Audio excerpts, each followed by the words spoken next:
Tadi tuh kemarin NKCTI belum ada judul itunya. Tulisan atasnya tuh cuma gue tulis di notes. Itu adalah catatan secara personal mau gue tulis tentang anak gue di masa depan. Tulisannya malah kayak, ibu takut lupa rasanya muda, ibu tulis pesannya untuk kita.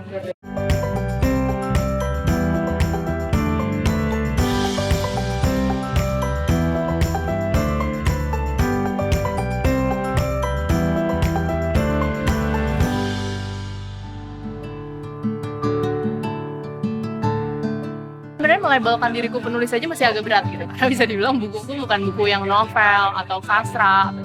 Aku basicnya adalah graphic design. Jadi awalnya tuh memang pengennya ya udah gue di bidang kreatif. Gue di bidang kreatif mau ngapain, mau jadi apa. Aku pengen jadi creative director, suatu hari akan bikin studio grafis, studio desain dan lain-lainnya. Dan nulis itu salah satu hobi terpendam, hobi yang tidak pernah ditampilkan. Jadi aku nulis 10 tahun terakhir kali ya, nulis yang serius gitu. Itu nggak pernah aku rilis, nggak pernah aku tampilin, dan suatu momen NKCTI itu salah satu tulisan yang berani aku tampilin tuh, itu pun tanpa ekspektasi, bener-bener udah deh gue tuh burn out dan gue kangen banget untuk bikin karya baru, dan NKCTI rilis, dan ternyata orang bisa apresiasi tulisan itu. Jadi kayak dibilang impian juga kan, tapi ternyata nyampe ke sini aku lebih kayak melakukan apa yang aku dititipinnya, apa itu yang aku explore lebih jauh. Gue tuh mulai ngedesain di 2008.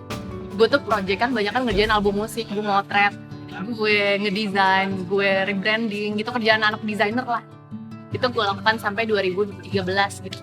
Sampai di tahun 2017 ke 18 itu gue cuti, gue minta off 3 bulan, bener-bener gak mau pikirin kantor, gak mau pikirin karya gue yang sebelumnya.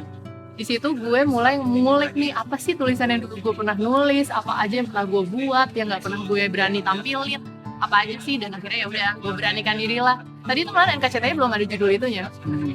Tulisan atasnya tuh cuma gue tulis di notes. Itu adalah catatan secara personal mau gue tulis tentang anak gue di masa depan. Tulisannya malah kayak, ibu takut lupa rasanya muda, ibu tulis pesannya untuk kita gitu. Itu tulisan sangat personal, dan akhirnya kayak oke, ini kayaknya bisa deh dirilis. Gue tunjukin lah ke beberapa orang terdekat gue, sama Asya lo bisa nulis ya ternyata gitu. Dari situ lah kayak, oh iya ternyata bisa ya, orang ternyata bisa menerima tulisan gue.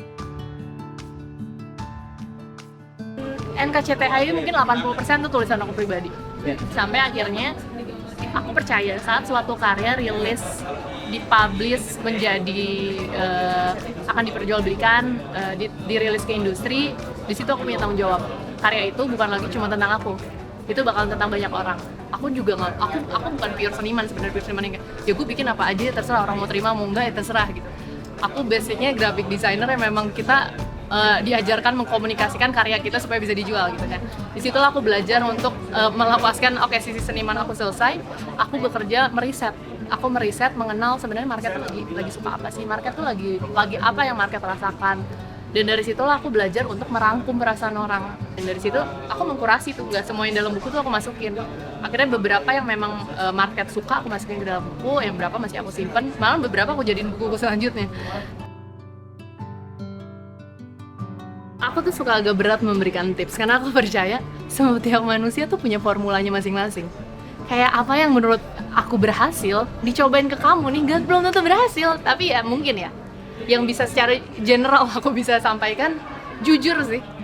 Jujur tuh pentingannya, yang bikin karya kita berbeda itu karena kita jujur. Karena menurut aku semua orang tuh kan spesial ya.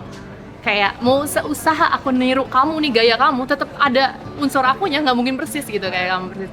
Dan itu pertama jujur untuk kenal diri sendiri, jujur untuk menyuarakan apa yang concern kita, isu apa yang sedang kita hadapi, dan pesan apa yang mau kita sampaikan. Itu dulu pertama dalam berkarya. Karena ini kan karya sebenarnya aku simpen udah sekitar berapa tahun, 3 tahun gitu aku simpen, nggak pernah berani. Aku merasa kayak, enggak, ini kayak bukan gue deh. Ini kayak orang nggak bisa terima gue yang kayak gini nih. Gue nggak bisa kayak ketakutan nih sebenarnya. Ya kalau lo jujur menulis itu lo. Ya bisa jadi itu bukan lo yang dikasih harian. Itu ternyata gue di jam 3, 4, 5 pagi di rumah. Tapi itu gue juga. Udah, bisa dibilang kalau soal karya udah. Karena kan bilang, tadi gue gak ngeset ekspektasi. Gue gak nyangka kalau buku gue tuh bisa laku. Alhamdulillah. Gue gak nyangka film 2 juta. Kita aja pas lagi develop film, Mas Angga tuh bilang, ini film bukannya juta-jutaan ya. Ya udah gitu, jadi kalau dibilang cukup, gue merasa cukup. Apa yang gue gue miliki sekarang itu cukup. Kalau yang belum gue capai apa ya, balance aja sih, balance. Dan dalam artian kayak kemarin gue berkarya, itu total berkarya terus sampai gue lupa untuk kesehatan gue, kehidupan gue, itu sebenarnya kan hal yang lebih penting ya. Gue berusaha untuk balance aja sih sekarang, untuk kayak menggapai apa yang menikmati apa yang gue punya, dan gimana caranya bisa bikin impact lebih besar aja gitu dari apa yang gue punya. Waktu itu kita 1 minggu develop di Bali, jadi kita ngumpulin. Jadi kan aku punya ribuan cerita dari teman-teman. Dari cerita-cerita itu dimasukkan ke sistem lah. Keluarlah 3 tema besar problem millennials. Ternyata setelah di riset, nomor 1 itu adalah problem utamanya hubungan anak sama orang tua. Nomor 2, pencarian jati diri. 3, baru tentang karir, percintaan, dan lain-lain gitu. Ternyata mereka isunya paling besar memang itu, dan akhirnya itulah tema itu yang kita jadiin film.